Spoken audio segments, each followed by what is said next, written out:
wanted to get into a chat about whether Rita was aware of the challenging themes that Shelagh Delaney had established in the play, which became the movie.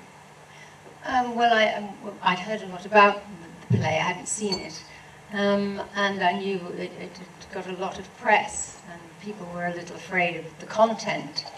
But challenging, you don't even think about that, really. You know, you just think it's a great story. But you worked on the film with the director, Tony Richardson, right, and the cameraman, Walter Lassally, and they together had worked in the 50s together and really charted the development of what was known as the free cinema movement. But they seem to get a naturalness and a kind of exuberance out of you in the movie. Is there anything you could say about Tony Richardson's strengths in that respect? He just sort of let you go. A good director, I think, just sort of holds the reins, and if he feels it's not going quite right, he will tug them. But I mean, working with that cast and with the story, it was just a sort of heaven-sent role. Had you worked with the cast before, members of the cast? Because Dora Bryan is exceptional. She's extraordinary, isn't she? She's a real dame. I mean, she should be a dame, absolutely. She should. I mean, she does a fantastic performance. Had you worked with her or with... I hadn't worked with any of them at all, because it was really my first professional job, apart from at the Liverpool Playhouse, the back legs of a horse. Great experience. And a small role, and it was my first film, and on the first day, off we went, and that was it. And Robert Stevens, who was wonderful, Paul Dankwa, Murray Melvin. It was a very tight cast. And the character who plays Geoffrey in the film, Murray. I mean, I think that at the time that must have been quite as Gary was saying before, quite a revealing role, because it's a strong character and playing a gay man at that time, but it's a caricature that's not a deviant or anything like that. It's very commonplace and fits, you know, the film really well. He's now gone on to a really interesting career, hasn't he? Into Doctor Who? Torchwood. Yeah, he did. He's done many things, and he's also working at Joan Littlewood's Stratford Theatre Workshop and building up the archives of Joan Littlewood, which are immense. And he's doing a Q&A with you in London tomorrow evening. Yeah, I hope, I'm sure the print will be better, and I'm sure it would have been tested to see if it was all right.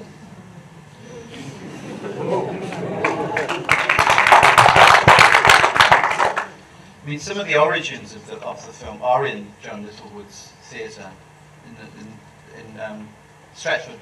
Yeah. London, isn't it? Well, Shelagh Delaney sent the script to Joan Littlewood, but I think she was in Manchester at the time, and then it was put on, obviously, and Tony Richardson heard about it, so he decided to work with Shelagh Delaney and do a film script of it, and that's how it came about. Because he'd been making films, what they call the kind of kitchen sink dramas of the period, hasn't he, with Osborne. Yes. Not like in anger he did. Well, yeah, and they had a company, Woodfall Films, with John Osborne and Tony Richardson, and also they they were at the Royal Court, George Devine, Oscar Loonstein, who was one of the producers of Woodfall, so they were a very strong, good movement. And Tony Richardson was amazing, because what he would do, he'd really look for new talent, and he encouraged people and gave people opportunities. Desmond Davis, who worked on this film, directed, he gave him Go With Green Eyes to direct, and Smashing Time, and Manny Wynn, who was Clapper Boy, he was made cinematographer. There were so many people that he really started their careers. And you were 18 at the time? Yes, I was. And work that out.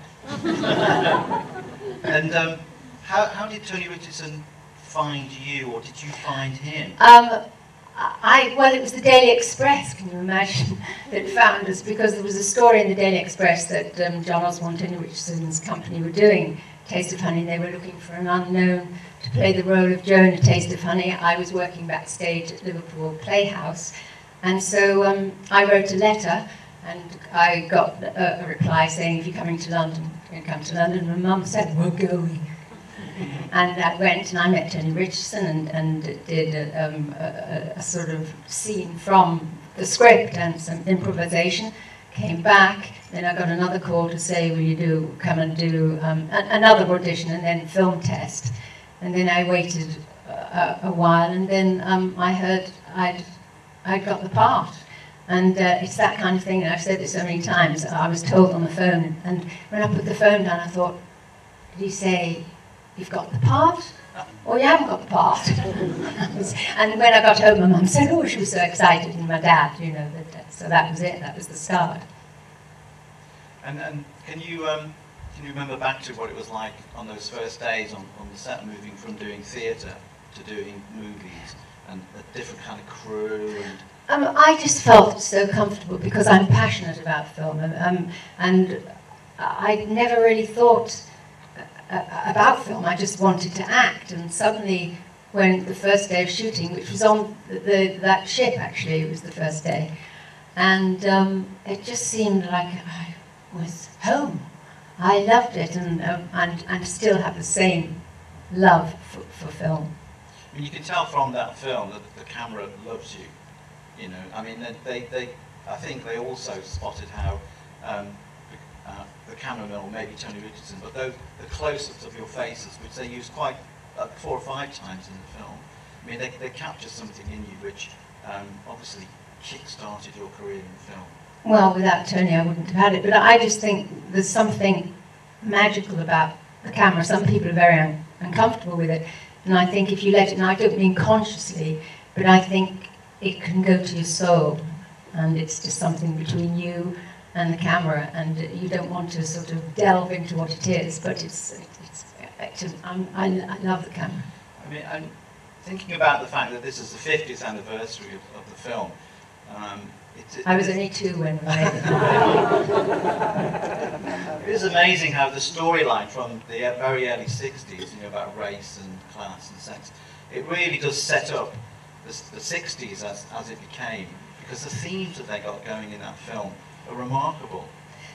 Well, yes, it was the beginning, wasn't it, of, I suppose they say, that movement. There'd been obviously things before, but suddenly characters, it wasn't just a caricature of a character, they were real people, and also they allowed for real people to play the roles. It wasn't like, I'm not saying the 50s films were wonderful, but there was a new sort of feel and a new energy, and also they allowed, there was so much going on, and when the 60s started, you know, it was all embracing, because it was music, it was fashion, everything really. And you were 18. Shelagh Delaney, who wrote the play, I think, when she was 21. No, she was 18. 18 as well. Yeah. And how old was Murray in the film? Because he's another young actor that was spotted. Yeah, well, he did it in the theatre. I know how old Murray is, but he won't let me tell you. But he's older than me. But you couldn't imagine now that teenagers would be in a position to get a film of that with that backing and of that kind of and that cast, you know, together, and then get it out there. Well, the thing was, I mean, nowadays it's reality TV, isn't it? And you sort of become famous for 15 minutes. And there was the opportunity then. They were open to it. Mind you, there's so much more product now, isn't there, to do, but it was a very special time, and only did you realise how special the time was when you reflected on it, when things went sort of bad at the beginning of the 70s, when money was running out, and sort of there was this kind of recession and things like that. But the other thing that strikes me about the film is the way that the North is depicted as well, because of obviously by recruiting local performers like yourself. And Hazel Beers is in that, you know.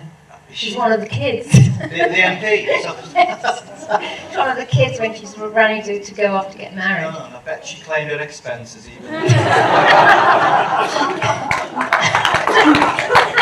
cheap gal.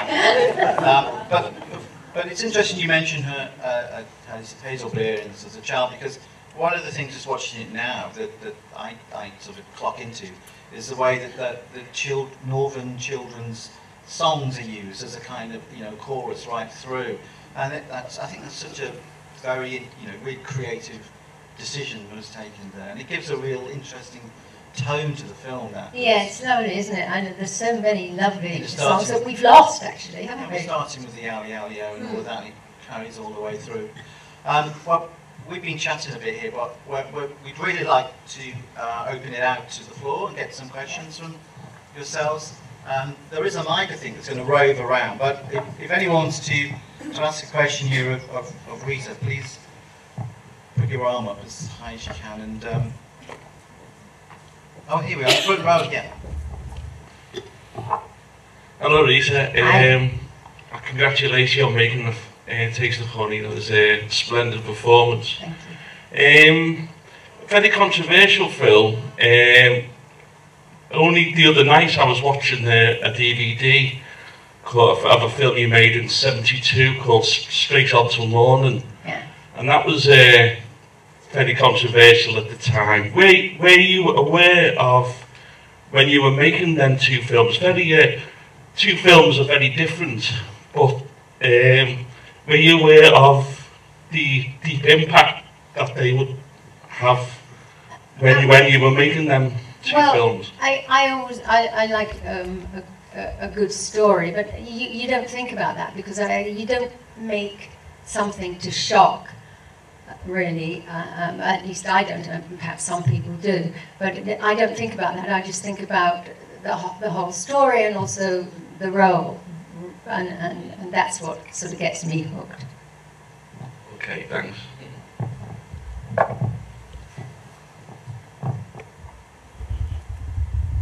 Any way at the back, yeah. Maybe if you shout, we can hear you.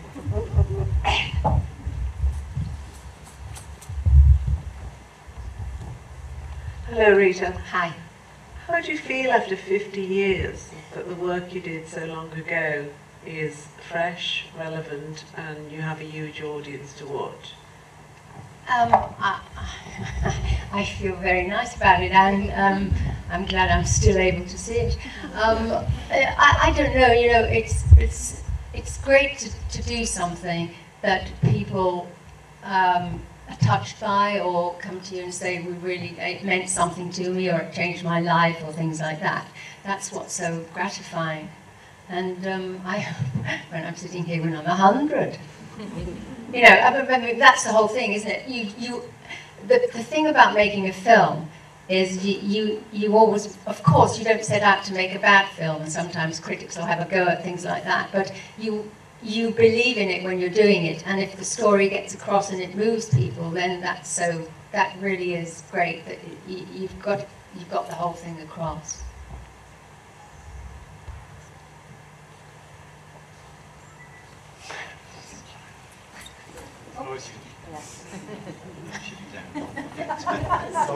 Just bringing the ice cream with her. Well done. Thank you, and welcome back to Liverpool. My name is Gary, and I have two questions for you. It was 1961. What was the reaction to the media about you on a film kissing a black man, and about there being a gay character? How did the media actually react? And my second question is, did you actually learn to play netball? Because you were rubbish at the beginning.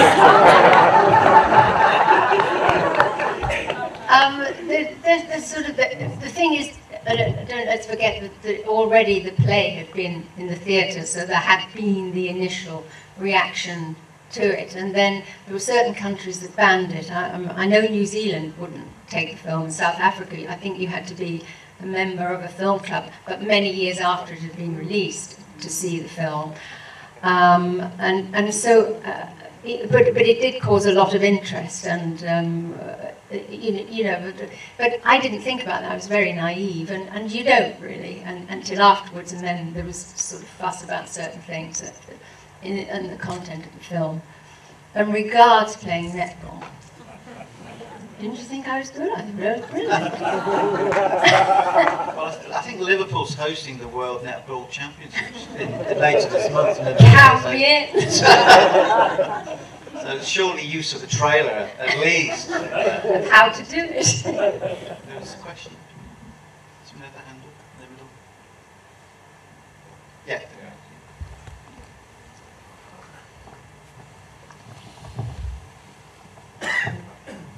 Hello, Miss Tushingham. Hi. Hi. Besides A Taste of Honey, what else have you really enjoyed working on in your film and television career? Well, you know, I know it sounds corny to say, but I've enjoyed everything because I love what I do. And there's a different experience with everything you do, and even if it's not, you know, well received or whatever happens, there's always something that you learn, of course, and that you take away from it. So I continue, I hope to, and that's as long as I'm working, that will be the pattern, I think. Thank you very much. Pleasure.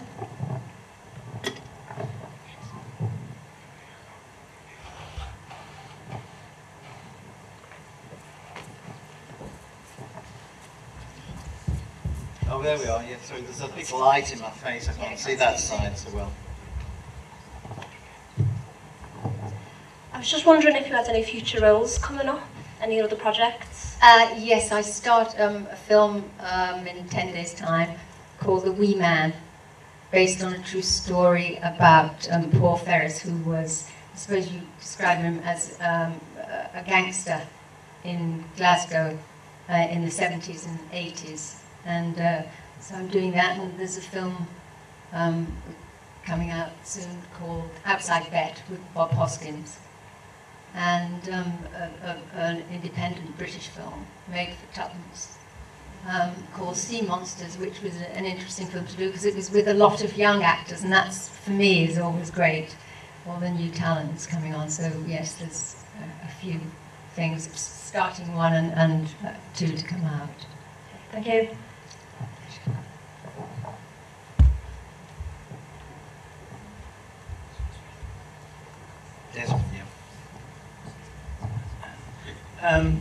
In the midst of kind of acknowledging there are serious themes and a very realistic setting, it strikes me though that in the simplicity of the tale, there's almost a fairy tale magic to it. I mean, is there something of that? I think, I don't know about fairy tale, but I always think that a black and white film, and what Walter Lassally did with the film, it is kind of magical. I always see black and white films and think there's something quite magical about it. It's almost mouth-watering to look at. I love black and white, and that gives it that special feel as well. And there was a lightness, but there was also, you know, it's life, isn't it? It's sad and it's funny and things like that. I meant that as an affirmation to say it's a fairy tale. I think it's its simplicity and its tenderness and its kind of gentleness. Yeah, well, like that. Yes, it was there, and it's sort of it's, I suppose it's, in a way, I suppose charm is the wrong word, but yes, it did have something, it's quite compelling. Yeah.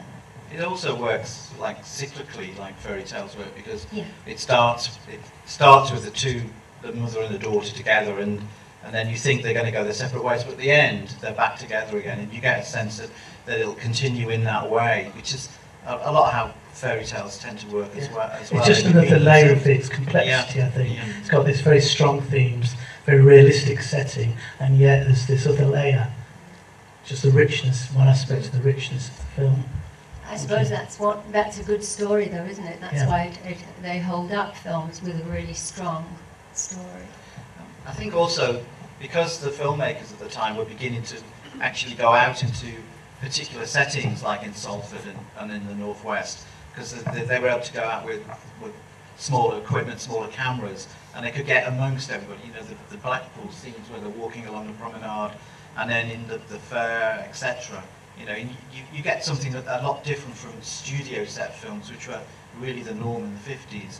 I think that gives it that kind of playfulness as well, which is very different from the films just before the early 60s. Well, because so many of the films I made to begin with in my career were all on location. I didn't really know what it was like to work in a studio. And then suddenly doing it, and suddenly they were lifting ceilings out and doing all this. It was very strange after having been in sort of real places in confined sort of space. Hi. Hi.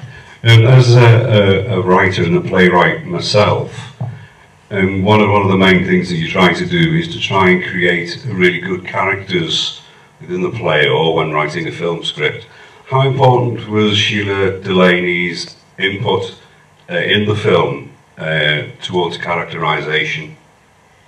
Well, she and Tony did the script together. I mean, so much of it, of course, is Shelagh Delaney, and she was around quite a lot during the shooting, so she had a very strong sort of impact on it. And you know, they would go off sometimes and look at scenes and things like that. Thank you. Well, I guess it was Shelagh Delaney rather than Tony Richardson that wrote, "I dreamt of you last night, I fell out of bed twice." Yeah, yeah, and that lovely line, "You need someone to love you while you're looking for someone to love." Such a lovely line, isn't it? Hello, Rita. Hi. I know you're from Hunts Cross, Yes. and you mentioned your mum and dad. Do you have the theatre in your blood? My mum wanted to be, liked amateur dramatics, but there's no one in the family at all, and I've got my lovely family members up there, and they're in the sort of film side of it and stuff, but no one at all wanted to act, or in fact, after I acted, there's no one in the business in front of the camera apart from me. Not my daughters, they all work behind camera and everything. But I've got a grandson, 8.5 months old, he's such a show-off. And of course he's a captive audience, my daughter keeps reminding me, because I keep on doing all sorts of things to him and he can't run away.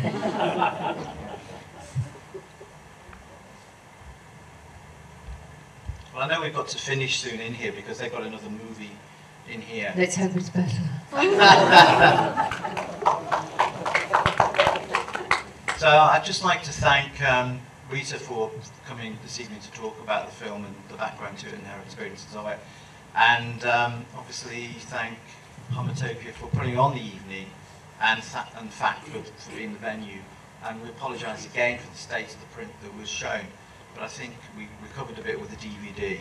That was fantastic, wasn't it, that it was here? My God. Thank you, whoever it was that had the DVDs. Thank you very much.